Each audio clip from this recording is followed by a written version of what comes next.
Good evening, everybody, and once again, welcome to Accelerating Orthodontic Treatment. I'll be your host this evening for this webinar. My name is Dr. Gary Brigham, speaking to you from Scottsdale, Arizona. Just a little bit background on me. I'm currently serving as a dedicated Invisalign and Propel instructor and adjunct professor at AT Still Orthodontic Graduate Program. I'm also serve on the Clinical Advisory Board for Propel Orthodontics.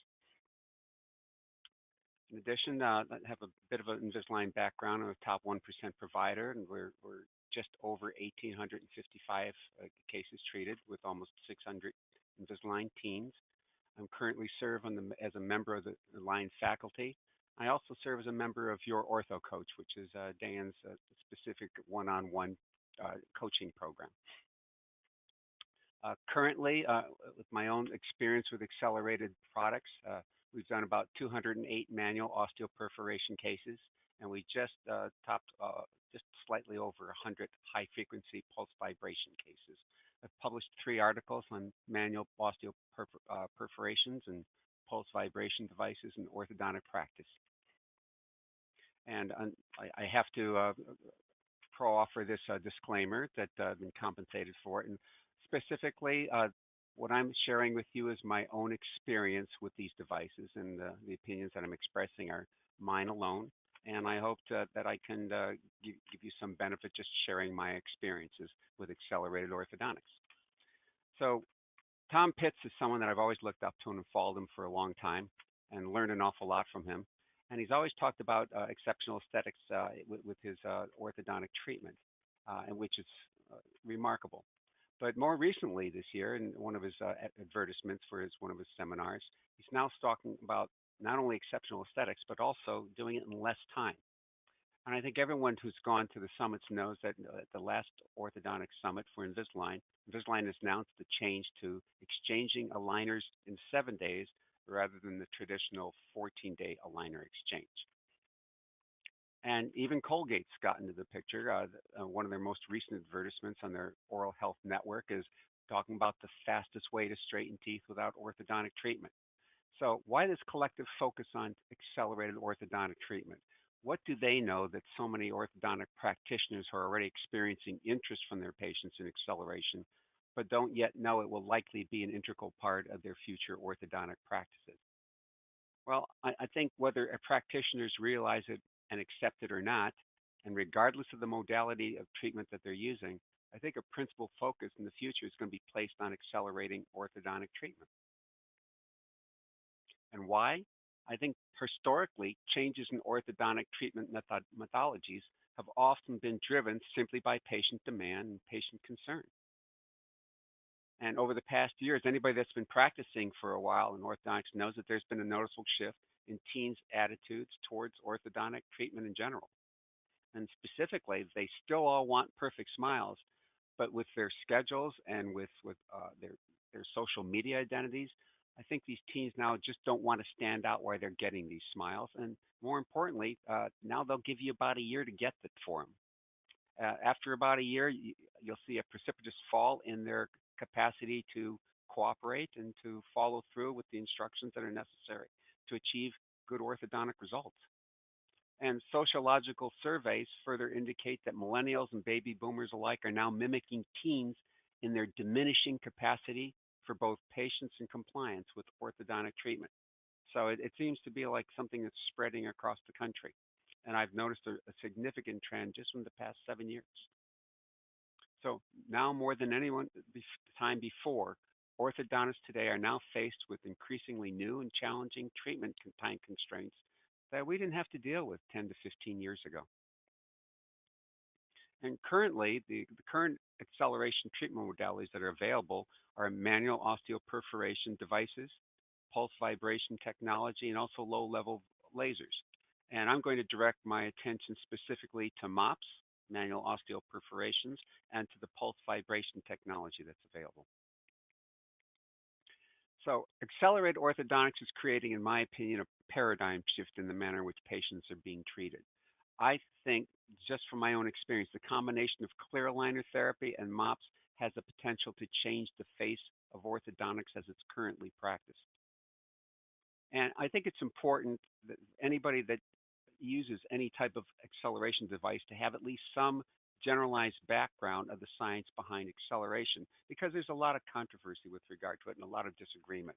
So, and the reason why it's important is when you're presenting accelerated treatment options to patients, I think it's important to be clear on the science in which it's based and be capable of explaining it to patients in terminology that they understand.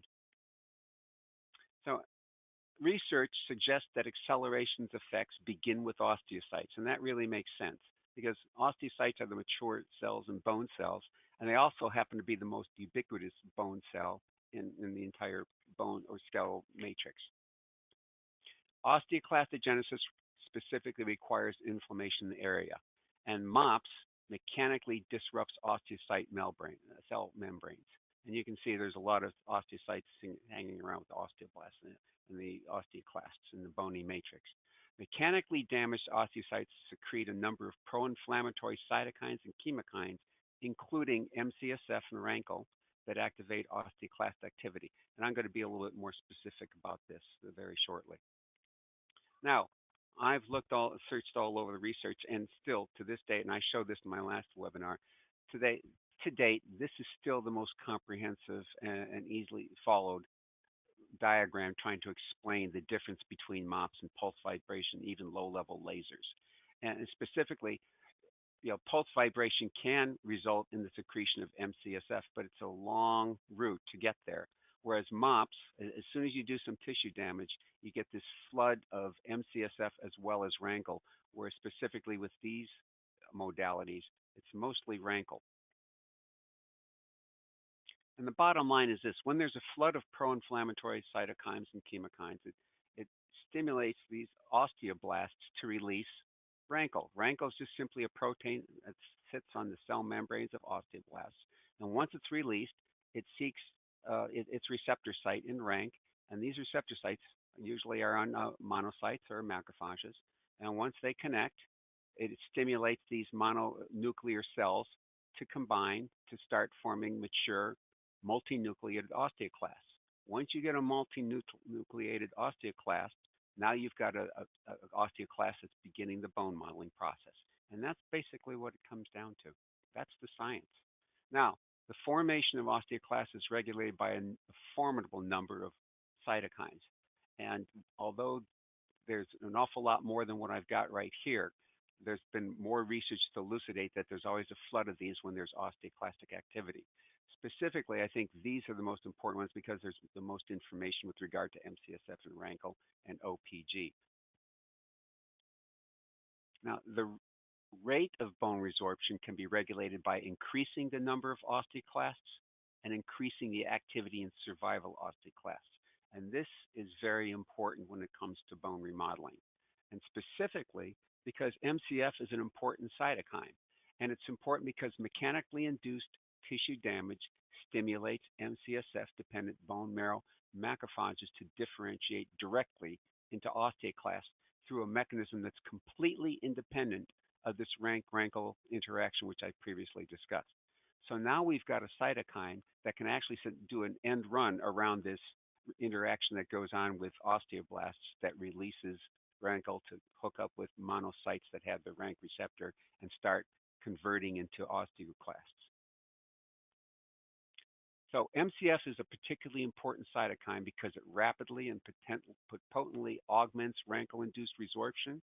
It dramatically stimulates osteoclast motility and spreading, and it enhances osteoclast survival, migration, and chemotaxis. So just on the basis of these three things alone, MCF is a very important cytokine when it comes to MOPS. Literally, it appears that MCF just serves to caffeinate osteoclast activity. It really jacks it up to a level that normally isn't seen with something like pulse vibration technology. Pulse vibration, on the other hand, appears to, it doesn't damage osteocytes, but it appears to create tension within osteocytes that stimulates the release of pro-inflammatory chemicals that generate the release of rankle. So what's the difference between these two modalities? From what I can glean from the research, it appears that MCF plays a very integral role in stimulating osteoclastic activity with MOPS. And the benefits are clear. With MOPS, you can do a 3-day aligner exchange instead of the 7-day align exchange that is being promoted right now. And my personal experience is that it greatly enhances aligner tracking with it provides the greatest predictability in your results. Now, pulse vibration on the hand, it seems that MCFF does not appear to play an integral role in stimulating osteoclastic activity. But the benefits nevertheless are clear also. You can still exchange aligners anywhere from 5 to 7 days. And my experience with pulse vibration is I think it enhances aligner tracking with more predictable results than I get just simply exchanging aligners every 7 days without the use of any vibration device. With the MOPS administration protocol, it's very simple. It's basically 3 steps. You evaluate the treatment area either through palpation or evaluating your panelips for root position. You get chlorhexidine rinses 2 times for 1 minute each, pre and post manual osteoperforations, and you anesthetize and accelerate. You accelerate with a BTT, and you can see what BTT consists of, and it's with a profound topical, and or you can also accelerate your an anesthetic by just doing a very mild local infiltration in specific areas. And so this is what I do. I use the BTT, and when necessary, I back it up with a little Septicane. And then you go ahead and perform your MOPS at depths that are anywhere from 3 to 5 millimeters in depth. Propel actually offers you a great procedure checklist, and I used to use this when I was first beginning MOPS and follow this, and it was very helpful for the staff. It's just a 1 sheet, and I'd recommend if you're just beginning to embark on using MOPS, that this is it's very explicit, it's very simple to follow, and it's a very useful tool.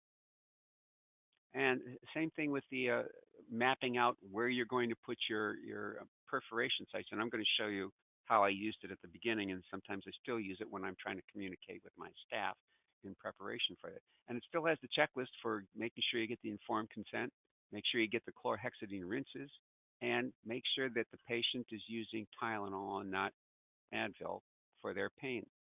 We make sure that that's repeated on several occasions before they actually come in for their MOPS appointment.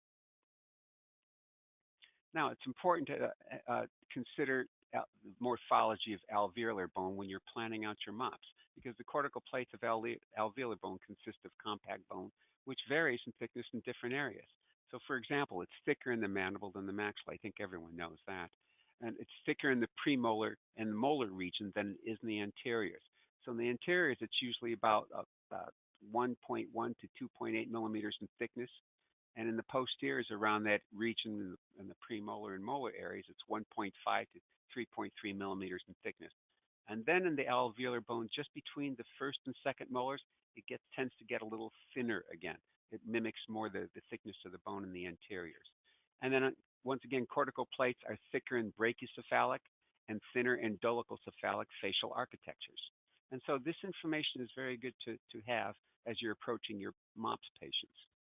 So the depth of penetration necessary to initiate osteoclastic genesis has been met with uncertainty due to a lack of research. There is some research out there, and in my own personal opinion, I think Alakani's definitive MOPS study, where he showed some significant success with tooth acceleration, when I read the paper, it seemed that he only did a 2 to 3 millimeter depth. So once I read the paper, I backed off on the 5 to 7 millimeter depth, and I find that I'm just getting the same type of acceleration results by going 2 to 3 millimeters.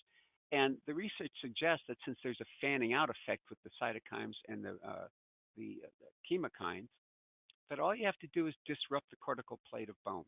And once you do a little damage there, that sets off this offspring of chemicals that fans out and gets the result that you want in terms of osteoclastogenesis. So as I'm doing more MOPS, I'm becoming more conservative with regard to my penetrations. And it's also important to know that when you're doing your penetrations, and right now I'm just using the accelerator PT, it's important to direct them as perpendicular to the bone as possible, to get the most efficient penetrations. And it's also important to be cognizant of the fact that the morphology changes, especially in the maxilla. So I found that if I'm going in with the accelerator PT and it doesn't seem to be penetrating, then I just simply back out, reorient the device, and to get it as perpendicular as I can to the mop site, and then engage the alveolar bone.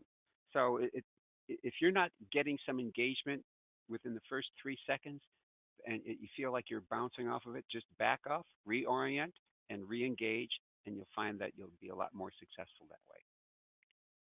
So now with this new aligner MOPS treatment protocol, I'm doing things completely different from what I did without MOPS. So it used to be at the first appointment, I just delivered the first aligners and then sent the patient on their way. And now what I'm doing is I'm applying the attachments to one or both arches, depending on how much time the patient has in the chair. Conduct as much IPR as we possibly can, and we spend a significant amount of time reviewing the tracking of aligners with patients, and I'll show you how we do that very shortly. Then we instruct the patients to take 1,000 milligrams, that's 2 500 milligram tabs of Tylenol, approximately 1 hour prior to their MOPS appointment. And we also instruct the patient that they will experience some sensitivity 24 to 48 hours following the procedure. I tell the patients, don't get me wrong, you're going to be a little miserable that afternoon. The next day, you'll be a little achy on Tylenol, and the third day, you'll be absolutely fine. And I've never had a patient say that that was not true. And with this new protocol, it's especially critical that patients be able to identify good tracking before they leave the office. Because with clear aligner technology, it's all about good tracking. And this is what we do. We have these cards in the office in every cubicle, and they're rather large, so we can be very clear to the patients about the instruction. And the top portion of the card, it's a large photograph that shows what good tracking is.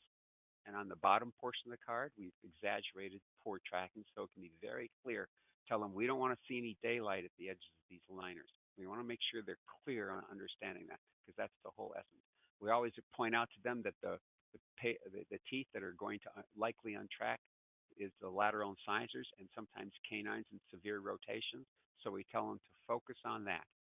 And that determines how they're going to flip out their aligners. At the second appointment, regardless of whether they're using a hand device, which we used to use, and as I said before, we now use the accelerator PT.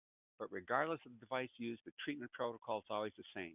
You review the procedure with the patient, a secure written consent form. You have them sign it, then you have the patient rinse twice with the chlorhexidine. You apply the BTT and the local infiltration with the dexamethasone if necessary. Let them sit for 3 minutes in suction. You review the MOPS treatment location sites. You activate the device, and you begin the MOPS. You ensure the patient before they leave is clear on identifying proper aligner tracking. Our normal protocol is to deliver 10 aligners, instruct them to exchange the aligners every 3, 4, 5 days according to their tracking. And normally with MOPS, we see them in a month after 10 aligners. They're usually right on schedule with exchange the aligners every 3 days.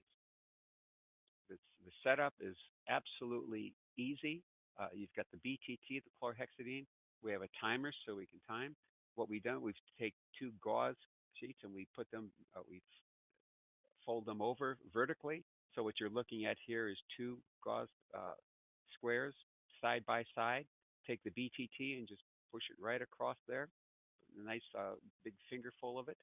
And then we apply it directly to the tissue. And then my auxiliaries, they just go ahead and take a Q-tip and just tuck it in interceptively in between the teeth. And we've got a little mouth guard there, just to make it as easy as possible. You can see it's not sloppy, nothing dripping. It makes it very easy to use. And it's hands-free. You can see it stays in place and it applies. We've got the timer for 3-minute application. And after that application, you simply remove the gauze and you suction. Then we go ahead and test the effectiveness of the anesthesia. I just use amalgam plugger and just go interdentally to make sure that the patients feel pressure but no pain. And once it's obvious that they feel pretty good with the guard, then they're ready for the MOPS. And we go ahead and we initiate the perforations. It really is that simple. It's that clean. And like I said, I'm not going in more than 3 millimeters. I'm just going in there to disrupt the cortical plate of bone. And you can tell you get a little hemorrhaging, and that usually is adequate enough to get the desired frequency that we want in terms of flipping out the alignments. And you can see it's not really out of control. These are very simple perforations. Uh, when I first started this, I did 3 for each tooth. Now I'm only down to 2. If I have an exceptionally long canine and I want to really get a lot of distal root tip or change it one way or the other with axial inclination correction, then I'll go 3 on each side.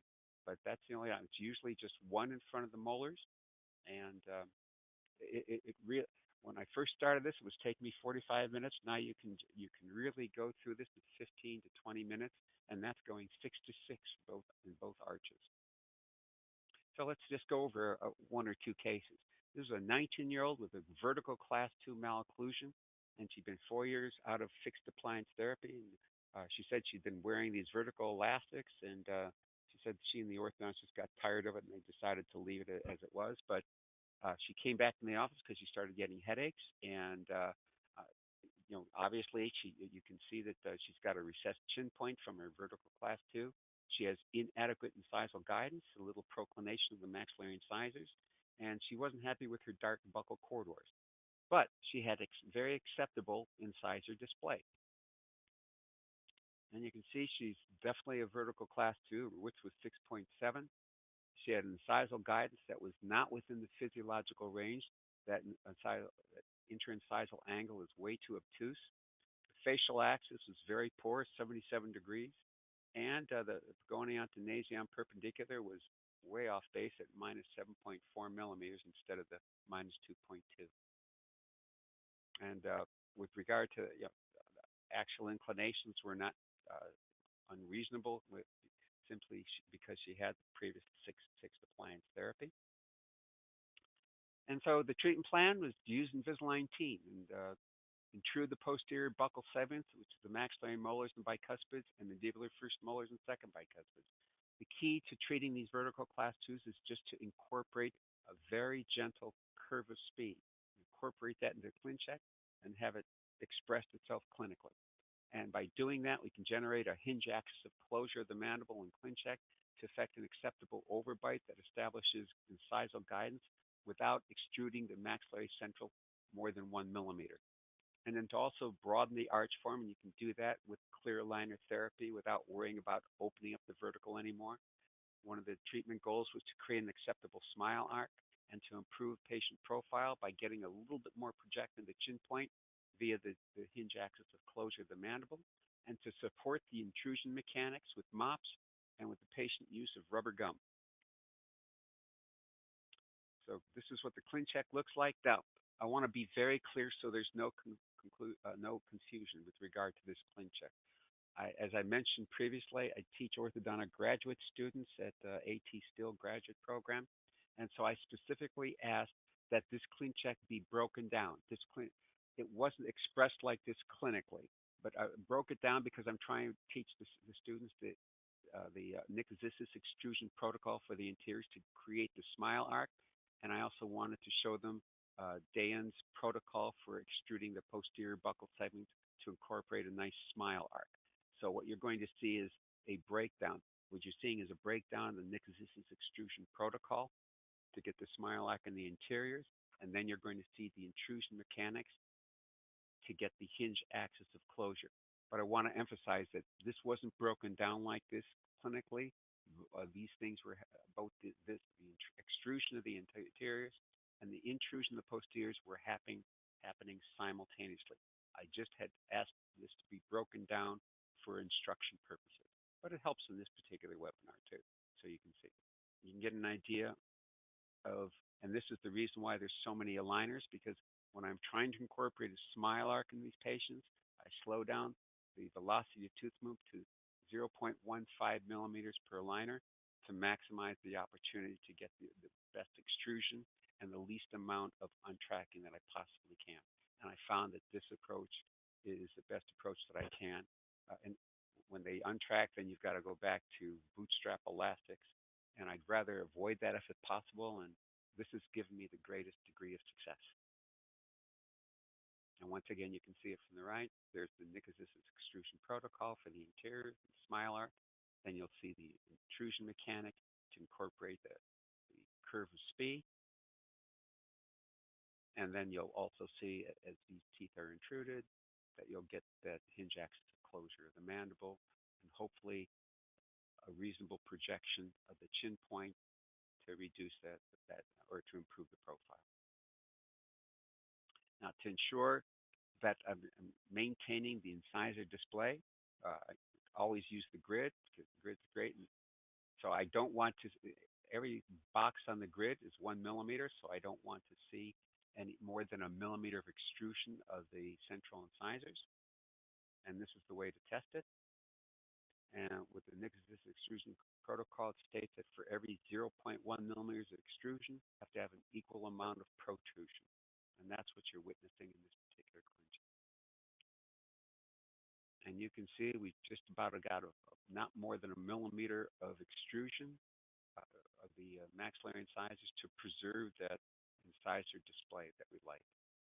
And this is what it looks like. This is how we used to, and we still do to a certain extent. We plan out our treatment, and for the central incisors, just use one MOPS. Did do on each side. I didn't have to do much axial inclination on the canine, so I thought that was fine.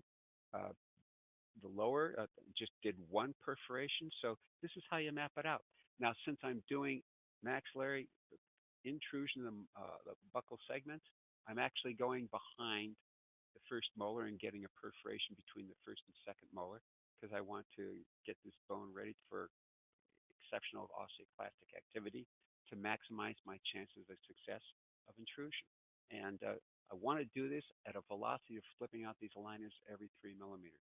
Now, this was usually a challenge with the manual osteoperoration devices, but now with the accelerator PT, this is not a problem. I can go in there in an angle, and I can still get the perforation that I need to affect the treatment that I want. And you can see perforations are, I'm only doing one perforation on the lower, or two. You can see that I'm doing 2 perforations all the way into the back, and just one perforation in front of the molars and between the molar, the first and second molars. And then this is, in order to augment the intrusion mechanics, we're using rubber gum, and rubber gum is simply the rubber stems from the O-rings that we use to tie and the colors that we use to tie in for fixed appliance therapy. We save those, and then this is how we use them.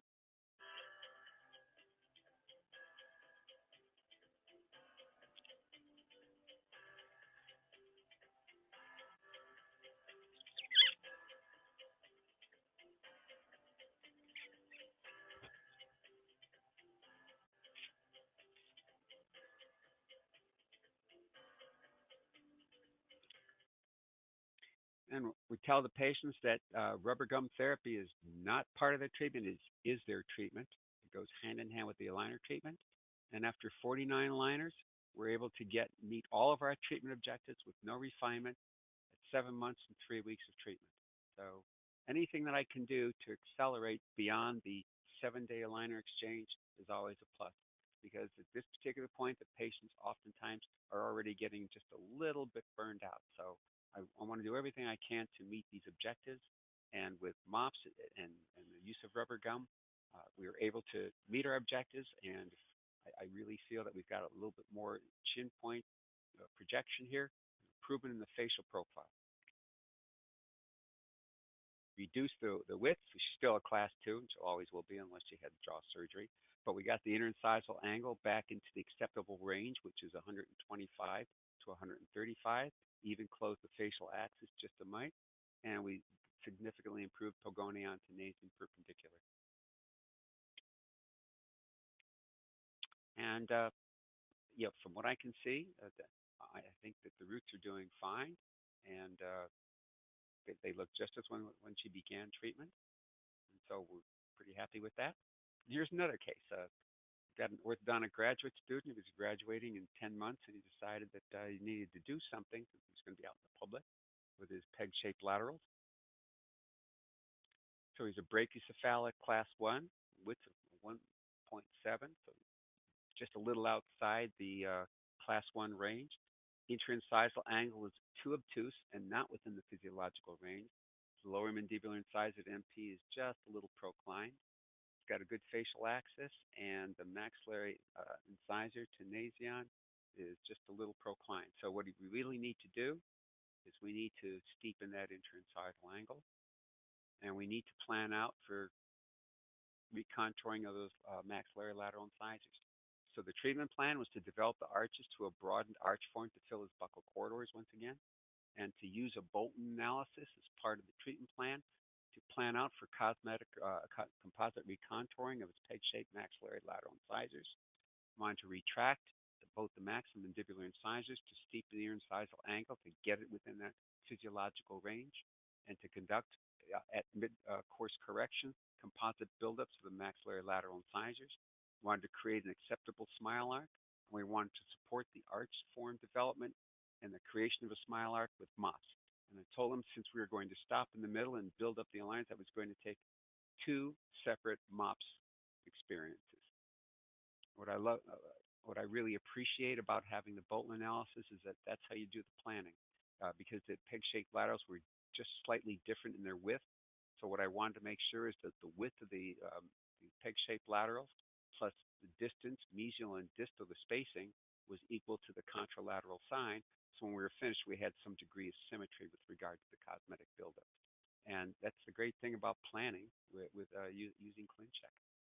And so for this first round, we've got vertical attachments. We're going to get 45-degree gable bend so that we get some good root parallelization in this particular ClinCheck. And we've got some horizontal beveled attachments to get as much gripping power as we can on these peg-shaped laterals and get them spaced as evenly as possible, as close to the planning that we've had, so that we can stop in the middle after 28 aligners. And you can see what this looks like from an occlusal standpoint, where the teeth have to come out and then come down a bit. And we're broadening the arch form a bit.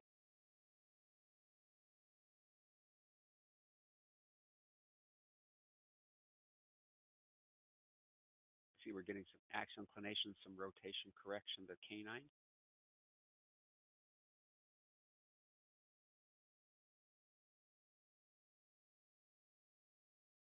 And we've got some space to close on the right side, distal to the canine, mandibular canine. We're using a vertical attachment to maintain the axial inclination of that tooth. And as I said before, it really helps to slow down the velocity of tooth movement on anything that I consider a challenging tooth movement, such as this distalization of this canine. And the planning of the MOPS, there's no reason to go distal to the first molar, and then just use singular MOPS for this, because all you need is just to get a little bit of arch form out of this. And so principally, since we're looking to really get good spacing for cosmetic recontouring of the peg-shaped lateral incisors, we've got at least 2 MOPS on each side, all the way. And this is what it looks like. And once again, it's really not out of control. By the time the patient's ready to leave, the hemorrhaging is stopped. They're already on Tylenol. They're not in any significant discomfort. And after 28 aligners and 3 months and 2 weeks of treatment, with the patient following a 3 to 5 day aligner exchange protocol, and that basically after this first month, it's usually 3, sometimes 4 days, especially with those peg-shaped laterals. Then we stopped. We took off all the attachments. We had the patient whiten, and after the patient whitened, we came back and we matched the composite. We just simply went ahead and we built up his lateral incisors with composite recontouring. And then we rescanned him so that we can check the symmetry with another Bolton discrepancy and plan out his finish. And now we're really focusing, we've got the arch form, so we're focusing on creating the best smile arc that we can get, and also getting some canine protected occlusion by extruding the canine. It's another 28 aligners. Since time is of the essence, went through another MOPS. My personal experience is it varies wildly from one patient to the other. MOPS usually lasts anywhere from 3 to 6 months. So what I find that usually after 3 months, patients are telling me they're starting to exchange the aligners every 4 days or every 5 days instead of 3 days. And I'm fine with that because by that time we're just about ready to wrap up the case. And you can see the majority of the tooth movement, outside of a little finessing of the posterior occlusion, is just to get that smile arc that we're looking for on our patients. And once again, it takes an awful lot of extra aligners to incorporate that smile arc. But now that we've got MOPS as a great adjunctive modality, we're not burning up a lot of treatment time with it. And since on his second MOPS, we've already got our arch formed, there's no reason to go more than distal to the canines. But once again, since I'm focusing, I'm trying to get a good interincisal angle. I'm still retracting the lower incisors, or uprighting them, and getting that interincisal angle within a physiological range, and then getting the smile arc. We're focusing our second round of MOPS simply on the anterior teeth. And you can see the perforations do not go beyond the distal aspect of the canine.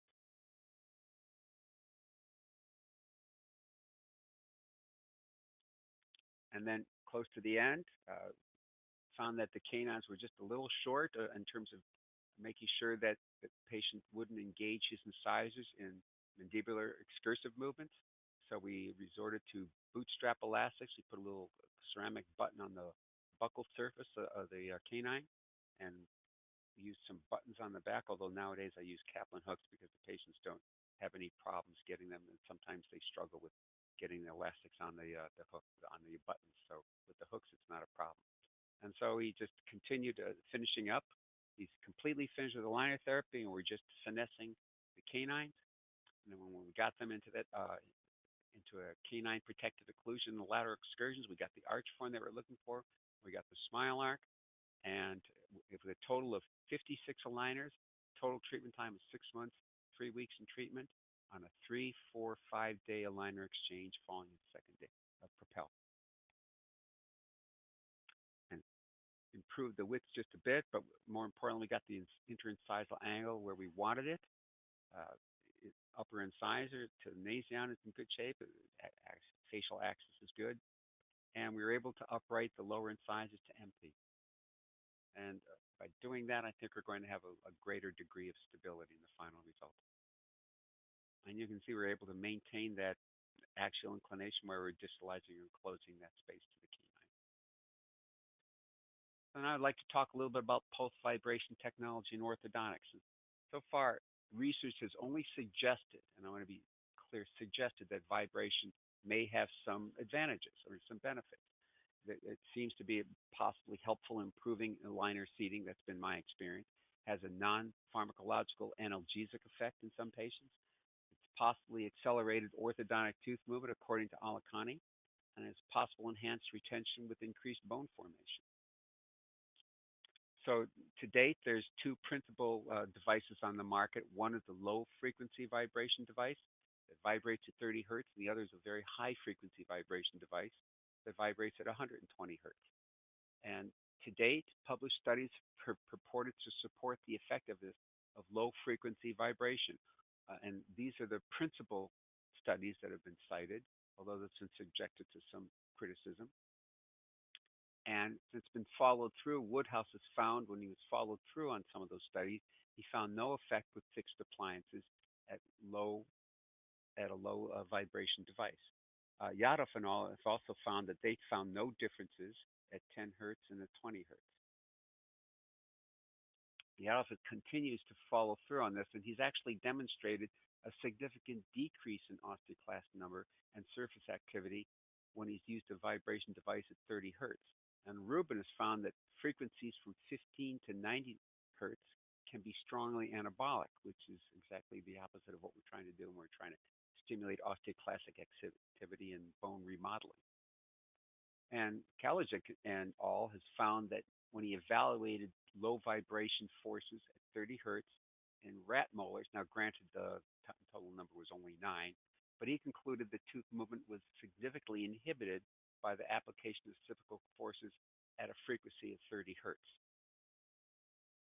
But in spite of the lack of science-based evidence supporting accelerated treatment using pulse vibration devices, Many respected practitioners have reported significant accelerated results with their patients using a low frequency 30 hertz device.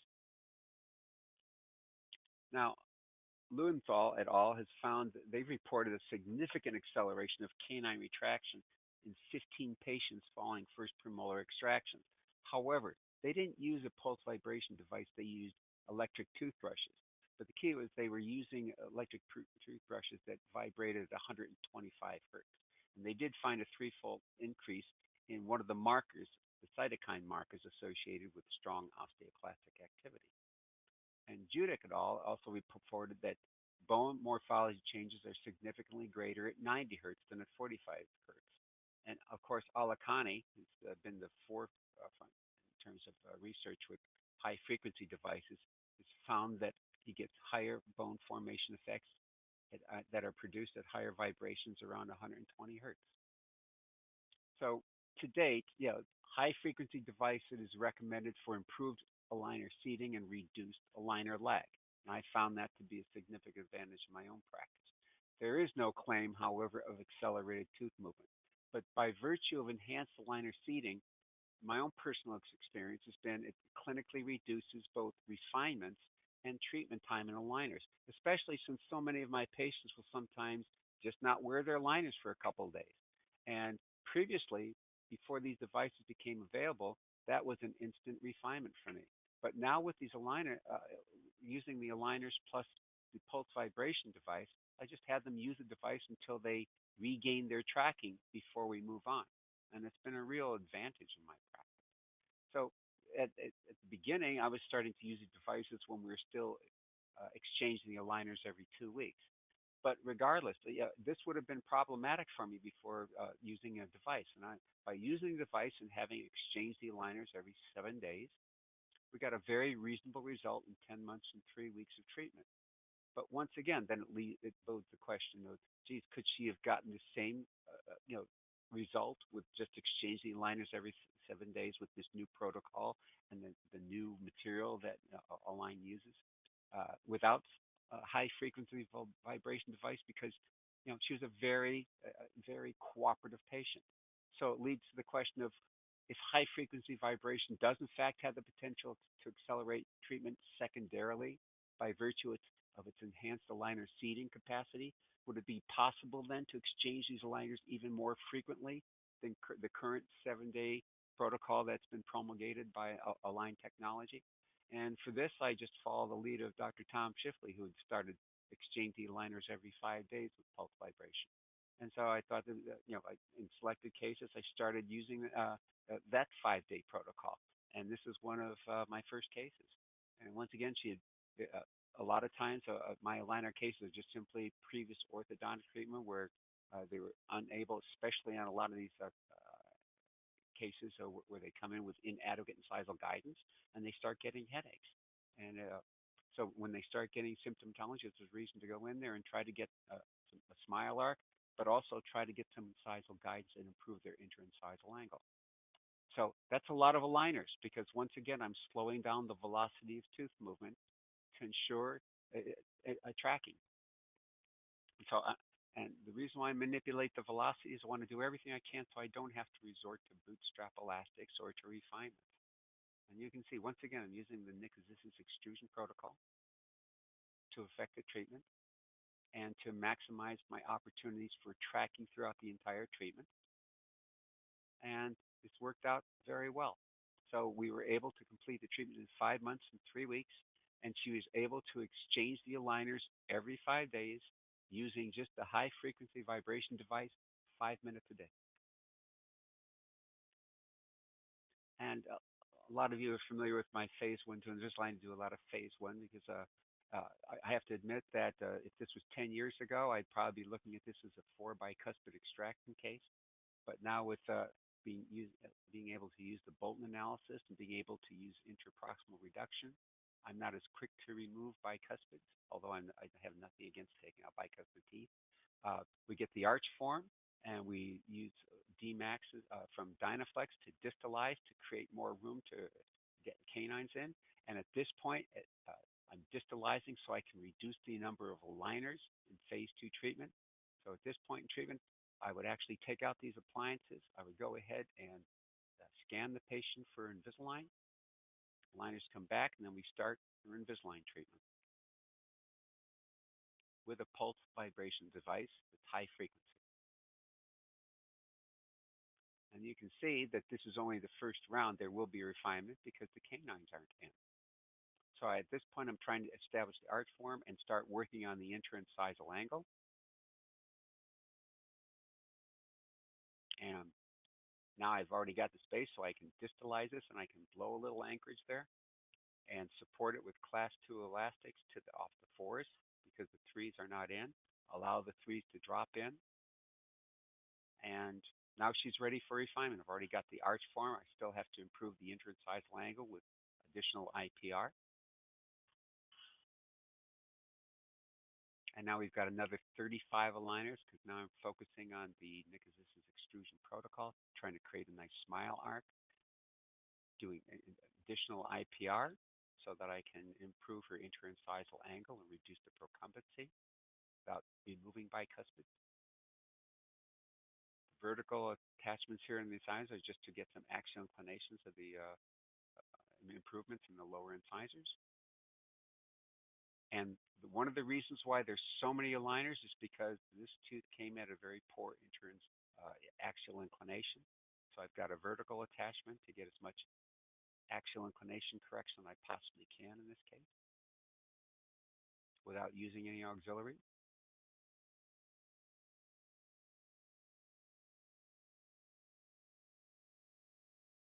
And with a total of 60 aligners, we're able to complete the case in 12 months and 3 weeks. And she used a 5, 6, 7-day aligner exchange program, and with mostly every 5 days. And we got a very reasonable result. And I think I'm pretty happy. In fact, I think I almost overcorrected this a bit, but I'm happy with the relative root parallelization of the teeth. We were able to get this interincisal angle into the normal physiological range, improved her width, and got good facial axis, and the upper incisor to nasion is spot on. And more importantly, I'm very pleased with her facial profile. She's got beautiful full lips. And so after having used both the devices, I started using combinations for ridiculous cases. And this was an individual that came in that nobody wanted to touch him because of the problems that he has with all of this recession. And on these cases, I tell him I'm not going to do this case unless I do MOPS and pulse vibration. And and the reason why is I want to on every single tooth, I want to slow this down to 0.15 millimeters per aligner to allow the tissue to compensate for this and to move forward. So it means it's going to be a lot of aligners. 75 aligners for his first round. We were able to complete this in 10 months. And the only reason why we stopped, because I knew that we're going to have to stop and take off all the attachments. The patient had to go ahead and whiten, and then he had to go in and get restorations because there was decay that was evident there, and we wanted to get these teeth out in the open so that the dentist could do a better job. I think previous dentist did the best he could with the crowding that he had to deal with, but now he can get in there and get some very good, reasonable contours. So now he's still in treatment. This is another case. I told her, obviously she had orthodontics previously. There was a lateral incisor missing, so there was a canine substitution. But because of the strong class 3 and with the vertical component there, she's got quite the overbite. And I said I'd be glad. And obviously these patients cannot submit to surgical orthodontic treatment because they just don't have the finances. So the key is to do what we can to improve her situation. But I told her, I said, I'm not going to do this without MOPS and without high-frequency vibration device. So she acquiesced to that and got her going. And after 45 aligners, we're 11 months into treatment, and we have a significant degree of improvement. And could have done better, I think, if I would have put this Kaplan hook back on the 7th, but she couldn't reach back there. So I find that a lot of times I have to get some type of improvement going 6 to 4 or 6 to 3. And once they get used to it, then on what we're doing right now in her refinement, so we moved the Kaplan hook to the 7th. Now we're going 7 to 4 to get more class 3 improvement and get some more lingual root torque on this, and move forward. So how do you monetize all this treatment? Well, for MOPS, we go 200 to 250 per quadrant. If we're only doing a single quadrant, for example, just going 3 to 3 on a maxillary or 3 to 3 on the lower, so we charge a $300 fee. For the high vibration device, we charge $600. If we're doing a combination, we're going now between $1,100 and $1,200, and just roll that into the orthodontic fee, and just put them on auto pay. So there's enough science-based evidence as well as extrapolation from corticotomy and from piezo-incision data, together with both clinical trials and clinician experience, to acknowledge that accelerated orthodontic devices probably have a place in orthodontic treatment. I think they have a significant place. Now, MOPS, in my personal opinion, currently represents the gold standard of acceleration modalities due to its proven clinical ability to accelerate clear aligner treatment in general, and due to the fact that its acceleration effects, unlike pulse vibration, are not predicated on absolute patient cooperation. In spite of numerous articles supporting acceleration, there's a clear lack of science-based evidence to definitively support claims that acceleration is effective. Accordingly, practitioners are left to the significant reported clinical results of respected clinicians who have experienced success with their patients as a guide to whether or not they elect to incorporate these modalities into their own practices. And having personally appreciated the benefits of accelerated orthodontic devices in my own practice, I would at least encourage clinicians to evaluate these devices for their own orthodontic treatment procedures. So I appreciate the opportunity to speak with you. I thank you for your attention, and I'll take any questions at this time. All right, we have a question from Dr. William Dabby, and he said, do you change your fees if using these products?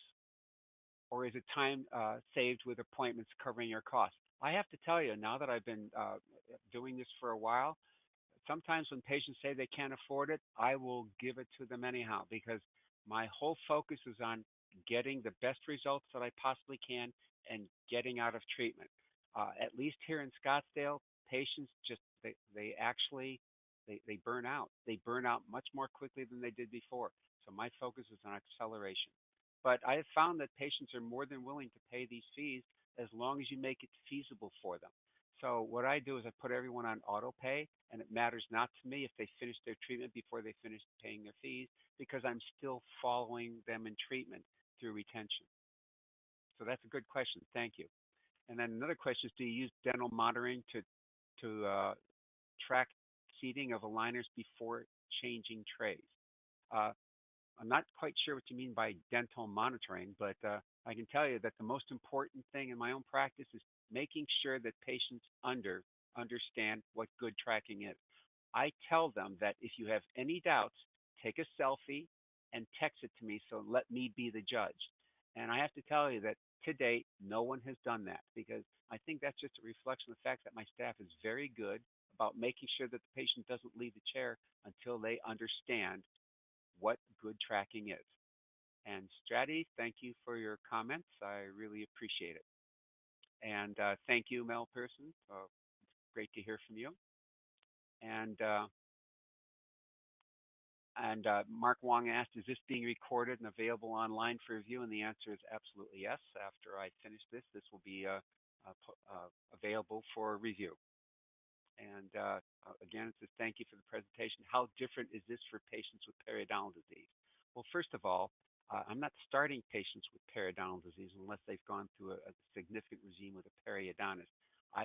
Now, as far as patients with significant bone loss, I'm not as reticent to start these patients as long as I slow down the velocity of tooth movement, because I find that the patients do find, as long as they're under the care of a periodontist, they're getting their cleanings every 3 to 4 months according to what the periodontist wants, and we move forward in that direction. But I'm getting a little bit bolder now that I'm getting a significant degree of success with these patients. But once again, I want to be clear. If they've got, and I tell patients, orthodontics works great in healthy tissues. It doesn't work very well in diseased tissue. And I want to make sure that they understand that, and they're under the care of a periodontist. So that seems to be all the questions. And once again, I appreciate your attention, and it's great to see so many familiar faces. And thank you for your kind remarks. And I hope to see you in the future.